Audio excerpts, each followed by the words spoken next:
আল্লাহ নবী বলছেন, কোন মহিলা যদি রাস্তাতে বের হয় আতর সুগন্ধি মেখে, তাহলে ওই নারী জেনাকারী, বেশ্যা।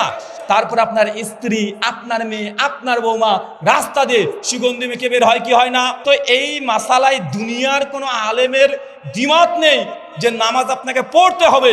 কিন্তু বাঙালিরা নামাজ পড়ি আমরা, কত পার্সেন্ট মুসলমানরা নামাজ পড়ি? চাচা, এই হাদিস বারবার শুনেছেন।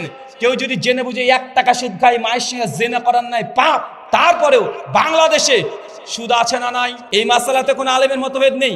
বের করে দেখান কে মতভেদ করেছে। সবাই তো একমত। তারপরে জনগণ এগুলোকে মানতে চায় না। তার মানে বোঝা যাচ্ছে আলেমদের মতভেদ এটা অনেকর কারণ নয়, অনেকর কারণ জনগণ আপনারা সত্য যাচাই করতে চান না। সত্য মানার জন্য আপনাদের ভেতরে অনেক প্রতিবন্ধকতা সৃষ্টি হয়। তাই আগে আপনি নিজে সচেতন হন যে না, যেটা হক সেটা মানবো তো ইনশাআল্লাহ। সবাই মানবো তো? তার জন্য তো আহলাদিস আন্দোলন বাংলাদেশের যে স্লোগানটি কি? সকল বিধান বাতিল করো, ওহির বিধান কায়েম করো। এটা হচ্ছে মূল স্লোগান। যে সকল বিধান বলতে গেলে আপনার নাফসের মধ্যে থেকে যেগুলো চাই এটাকেও বাতিল করতে হবে।